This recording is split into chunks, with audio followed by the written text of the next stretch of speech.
آغاز کریں گے آج کے اس تفصیلی جائزے کا اور آج کا جو ایجنڈا ہے نا وہ کوئی عام خبروں کا تبصرہ نہیں ہے۔ مطلب آج ہم اس پورے فرسودہ نظام کا، اس گلے سڑے اسٹرکچر کا پوسٹ مارٹم کرنے جا رہے ہیں جس نے اس ملک کو بری طرح جکڑ رکھا ہے۔ آج ہم ان دستاویزات، ان لیکس اور بیانات کو کھولیں گے جنہوں نے اشرافیہ کا پردہ بالکل چاک کر دیا ہے۔ بالکل۔ دیکھیں آج ہم جو حقائق سامنے لائیں گے نا وہ 3-4 مختلف جگہوں سے لیے گئے ہیں۔ پی ٹی آئی کے اندرونی انکشافات ہیں، ون کانسٹیٹیوشنل ایونیو کا وہ اربوں روپے کا ریل اسٹیٹ سکینڈل ہے، اور اسلام آباد ہائی کورٹ کے 6 ججوں کا وہ خط جس نے سب ہلا کر رکھ دیا ہے، اور آخر میں وہ مشرق وسطیٰ میں اسرائیل اور ایران کی بساط جس میں ہمیں زبردستی گھسیٹنے کی کوشش ہو رہی ہے۔ ایسا ہی ہے۔ تو سننے والے یہ بات ذہن نشین کر لیں کہ یہ صرف خبریں نہیں ہیں جو روز رات کو ٹی وی پر چلتی ہیں، یہ اس بات کا ثبوت ہیں، ایک جیتا جاگتا ثبوت کہ کس طرح یہ چند لوگ ملک کو ایک جاگیر کی طرح چلا رہے ہیں، اور وہ بھی کتنی بے دردی سے۔ بالکل درست۔ تو سب سے پہلے نا ہم ذرا بات کرتے ہیں اپنوں کی غداری اور اس اسٹیبلشمنٹ کے کہہ لیں کہ پیکیجز کی۔ مطلب اس نظام کو چلانے کے لیے سیاستدانوں کو خریدا کیسے جاتا ہے، ان کو کنٹرول کیسے کیا جاتا ہے۔ ڈاکٹر عظما خان کے انکشافات ذرا دیکھیں۔ عمران خان کی اپنی بہن یہ کہہ رہی ہیں کہ پی ٹی آئی کے اپنے ہی لوگوں نے، مطلب اندر کے لوگوں نے عمران خان سے ملاقاتیں بند کروائیں تاکہ ان کا کوئی واضح پیغام جیل سے باہر نہ آ سکے۔ یار مطلب انٹیلیجنس ایجنسیاں جن کا کام دشمن سے لڑنا ہوتا ہے، وہ واٹر گیٹ اسکینڈل کی طرح اپنے ہی شہریوں پر چھوڑ دی گئی ہیں۔ بالکل ایسا ہی ہے۔ اور پھر ان سیاستدانوں کو جو آفرز دی جا رہی ہیں، میں جب یہ دستاویزات پڑھ رہا تھا تو مجھے شدید غصہ آ رہا تھا۔ 4 پیکیجز کا ذکر ہے ان میں۔ پہلا ہے وی آئی پی جیل پیکیج، مطلب جیل میں ان سیاستدانوں کو شاہانہ سہولیات ملیں گی تاکہ وہ اندر عیاشی کریں اور باہر عوام کے سامنے جھوٹے ہیرو بن سکیں۔ دوسرا ہے سزا یافتہ مگر گھر تک محدود پیکیج، مطلب کسی کو عدالت سے سزا ہو گئی ہے لیکن وہ اشرافیہ کے مہنگے ترین ریسٹورانٹس میں ڈنر کر رہا، بس اسے سیاست میں حصہ نہیں لینا۔ صحیح بات ہے۔ لیکن جو تیسرا پیکیج ہے نا، وہ سن کر لوگ دنگ رہ جائیں گے۔ ذرائع اسے کہتے ہیں الیکٹرانک پٹے والا پیکیج۔ جی ہاں، الیکٹرانک کالر۔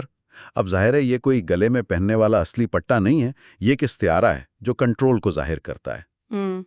جیسے لوگ پالتو جانوروں کو، خاص طور پر کتوں کو، ایک الیکٹرانک پٹا ڈال دیتے ہیں نا کہ وہ آزاد تو گھومتے ہیں، بھونک بھی سکتے ہیں، لیکن جیسے ہی وہ مالک کی مقررہ کردہ حد پار کرتے تو انہیں کرنٹ لگتا ہے۔ ہمارے نام نہاد لیڈروں کا بھی بالکل یہی حال ہے۔ بالکل ایسا ہی ہے۔ ان کی ایک حد مقرر ہے، کیمروں کے سامنے آ کر جتنا مرضی شور مچا لیں، جذباتی تقریریں کر لیں، لیکن وہ پوشیدہ حد پار کریں گے تو ان کے کاروبار بند کر دیے جائیں گے، نیب کی انکوائریاں کھل جائیں گی۔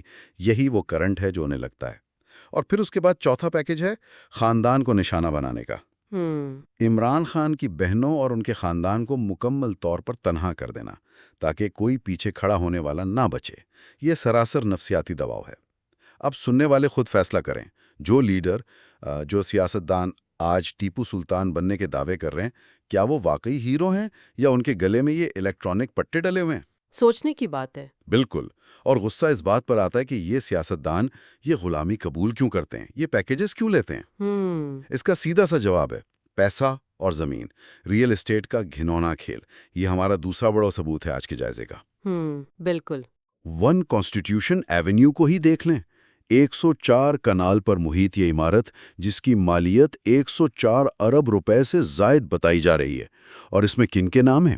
178 سے زائد افراد، جن میں خواجہ آصف، حفیظ شیخ، بڑے بڑے بیوروکریٹس اور کئی لیگی وزراء شامل ہیں۔ یہ لوگ نظریات کی بات کرتے ہیں نا، تو اب آج کل جو یہ فارم 47 کی حکومت میں اندرونی لڑائی چل رہی ہے اسے دیکھیں۔ محسن نقوی اور مسلم لیگ نون کے درمیان اس قبضے پر جنگ چھڑی ہوئی ہے۔ محسن نقوی، جنہیں مبینہ طور پر فیلڈ مارشل کا قریبی سمجھا جاتا ہے، وہ ایک طرف ہیں اور نون لیگ دوسری طرف دانت پیس رہی ہے۔ بالکل۔ اور ابصار عالم جیسے صحافیوں کے منافقت دیکھیں ذرا۔ مطلب جو شخص کل تک سروں میں گولیاں مارنے کی، لوگوں کو غائب کرنے کی حمایت کر رہا تھا، آج جب محسن نقوی کا آپریشن اس کے اپنے اربوں کے اپارٹمنٹ تک پہنچا ہے تو اسے اچانک آئین اور قانون یاد آ گیا ہے۔ افسوسناک۔ کیا یہ کوئی نظریاتی لڑائی ہے؟ بالکل نہیں، یہ صرف اپنی جائیدادیں بچانے کی جنگ ہے۔ اور پھر سی ڈی اے کا دوغلاپن دیکھیں۔ مارگلا روڈ پر E11, E10, E9 میں وہاں غیر قانونی ہائی رائز بلڈنگز کھڑی کر دی گئیں اور کسی نے ان کو نہیں روکا۔ صحیح۔ عمران خان کی اپنی کابینہ میں شرین مزاری اور دیگر نے ان غیر قانونی بلڈنگز پر سوالات اٹھائے تھے، لیکن ہوا کیا؟ کچھ بھی نہیں، کیونکہ یہ سب اس بہتی گنگا میں ہاتھ دھو رہے ہیں۔ پہلے غیر قانونی عمارت بناؤ، پھر جرمانہ دے کر اسے ریگولرائز کروا لو۔ کیا یہ لوگ جمہوریت کے لیے لڑ رہے ہیں؟ بالکل نہیں لگ رہا۔ قطعی نہیں۔ میں عوام کو بتا دوں، یہ صرف اور صرف اس بات پر لڑ رہے ہیں کہ اس اربوں روپے کی ہڈی پر کس کا قبضہ ہوگا، کون اس ریئل اسٹیٹ ایمپائر کو کنٹرول کرے گا۔ بس یہی ان کا آئین ہے اور یہی ان کا نظریہ۔ بالکل ویسا ہی ہے۔ لیکن چلیں، سیاستدان تو بک گئے، بیوروکریسی بھی بک گئی۔ جب یہ سب بک جائیں تو ایک عام آدمی کس کی طرف دیکھتا ہے؟ ظاہر ہے عدلیہ کی طرف۔ لیکن کیا ہو جب منصف خود رو رہے ہوں، جب انصاف دینے والے خود خوف زدہ اور بے بس ہو جائیں؟ اسلام آباد ہائی کورٹ کے 6 ججوں کا خط، یہ کوئی معمولی کاغذ کا ٹکڑا نہیں ہے، یہ اس نظام کے منہ پر ایک زوردار تھپڑ ہے۔ جج چیخ چیخ کر تحریری طور پر بتا رہے ہیں کہ ان کے بیڈ رومز میں، ان کی خوابگاہوں میں خفیہ کیمرے لگائے جا رہے ہیں۔ انتہائی تشویشناک۔ ان کے رشتہ داروں کو اٹھا کر کرنٹ لگایا جا رہا ہے، ان پر بدترین تشدد کیا جا رہا ہے تاکہ ان ججوں سے مرضی کے فیصلے لیے جا سکیں۔ اور سپریم کورٹ میں اس خط پر کیا ہوتا ہے؟ اٹارنی جنرل آف پاکستان کھڑے ہو کر شرمناک طریقے سے، انتہائی غیر سنجیدگی سے اس مداخلت کا دفاع کر رہے ہوتے ہیں۔ اور جسٹس اظہر من اللہ کا وہ تاریخی جملہ جو ہماری تاریخ میں سیاہ حروف سے لکھا جائے گا، انہوں نے کہا کہ یہ پچھلے 76 سالوں کا انحراف ہے، ایک سسٹمیٹک ڈیوینس ہے جس نے پورے ریاستی نظام کو جکڑ لیا ہے۔ مطلب ہم 76 سالوں سے آئین توڑنے کے اور غیر قانونی کاموں کے عادی ہو چکے ہیں۔ بالکل صحیح کہا۔ اور اس غیر قانونی مداخلت کی سب سے بڑی مثال قاضی فائز عیسیٰ کے خلاف وہ ریفرنس تھا۔ عمران خان نے خود اعتراف کیا، آن کیمرہ مانا کہ ان سے وہ ریفرنس زبردستی بھجوایا گیا تھا۔ کس نے بھجوایا تھا؟ ظاہر ہے انہی غیر مرئی قوتوں نے جن کا کام ملک کا دفاع کرنا تھا۔ اگر ایک عام پولیس کا ایس ایچ او، ذرا سوچیں، ایک S H O high court کے جج کا حکم ماننے سے انکاری ہے، ڈپٹی کمشنر جج کے منہ پر کہتا ہے کہ میں آپ کا آرڈر نہیں مانتا اور اسے کوئی پوچھنے والا نہیں، تو پھر ان عدالتوں کو تالے کیوں نہیں لگا دیے جاتے؟ ان پر کروڑوں روپے کیوں خرچ ہو رہے ہیں؟ بالکل، سوال تو بنتا ہے۔ کیا یہ انصاف کی کرسیاں ہیں یا محض بے بسی کے مینار؟ بس شاندار عمارتیں کھڑی ہیں لیکن اندر قانون نام کی کوئی چیز نہیں ہے۔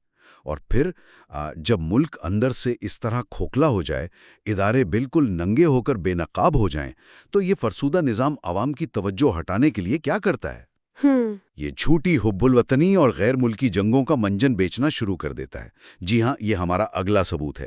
6 سے 10 مئی تک تمام ٹی وی چینلز کو زبردستی احکامات یعنی وار روم میسیجز دیے گئے کہ مارکہ حق کی ٹرانسمیشن چلائی جائیں، بالکل جنگی ترانے بجائے جائیں، فضول قسم کے جذبات کو بھڑکایا جائے تاکہ لوگوں کا دھیان اس کمر توڑ مہنگائی سے، اس ون کانسٹیٹیوشن ایونیو کے پلاٹوں سے اور روتے ہوئے ججوں کی بے بسی سے ہٹ جائے۔ اور ساتھ ہی مشرق وسطی کی بساط بچھائی جا رہی ہے۔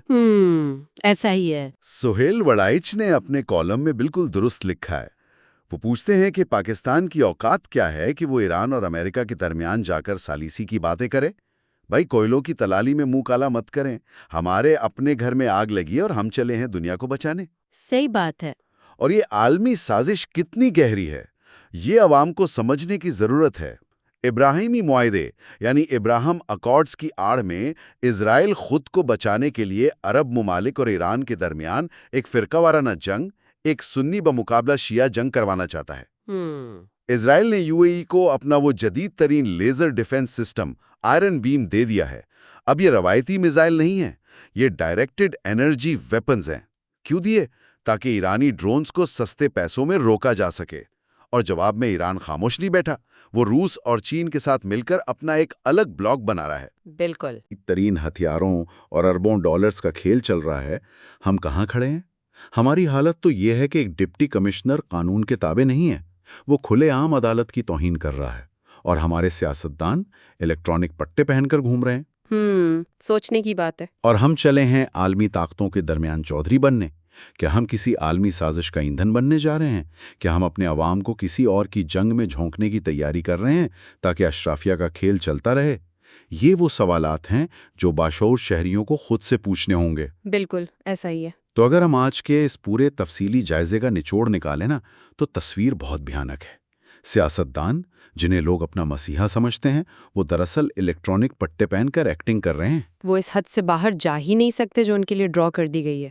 اصل لڑائی نظریے کی یا جمہوریت کی ہے ہی نہیں، اصل لڑائی پلاٹوں کی ہے، 104 ارب روپے کے قبضوں کی ہے، سی ڈی اے کی ملی بھگت کی ہے، اور وہ عدلیہ جس نے ان لٹیروں کو روکنا تھا وہ اتنی بے بس ہے کہ جج اپنے بیڈ رومز میں کیمرے لگنے کا رونا رو رہے ہیں۔ بالکل درست۔ اور اس سب پر پردہ ڈالنے کے لیے، لوگوں کی آنکھوں میں دھول جھونکنے کے لیے، انہیں جنگی ترانوں، جھوٹی حب الوطنی اور مشرق وسطیٰ کی عالمی سازشوں کے ٹرک کی بتی کے پیچھے لگایا جا رہا ہے تاکہ کوئی ان سے یہ نہ پوچھے کہ ملک کے اندر کیا ہو رہا ہے۔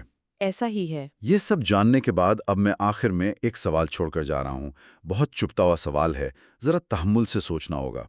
جب محافظ ہی لٹیرے بن جائیں، جب سیاستدان ڈیل کر کے پیکیجز لے لیں اور جج اپنے ہی گھروں میں کیمروں سے ڈرنے لگیں، تو کیا کبھی یہ سوچا گیا ہے کہ اس کھوکھلے ڈھانچے کو ریاست کہنا بھی چاہیے یا نہیں؟ اگر تمام کے تمام ادارے صرف ریل اسٹیٹ ایجنسیاں بن چکے ہیں، صرف طاقت کے کھیل کے مہرے بن چکے ہیں، تو اس ملک کے عام شہری کی اصل طاقت کہاں ہے؟ سوچنے کی بات ہے۔ کیا اب وقت نہیں آ گیا کہ عوام ان جھوٹے بیانوں سے باہر نکلیں اور اپنا فیصلہ خود سنائیں؟ کیا لوگ یوں ہی خاموش تماشائی بنے رہیں گے یا اس نظام کے الیکٹرانک پٹے کو توڑنے کی جرات کریں گے؟ یہ وہ سوال ہے جو آج کی رات کسی بھی باشعور شہری کو سونے نہیں دے گا۔ آج کے اس تفصیلی جائزے میں شامل ہونے کا بہت شکریہ۔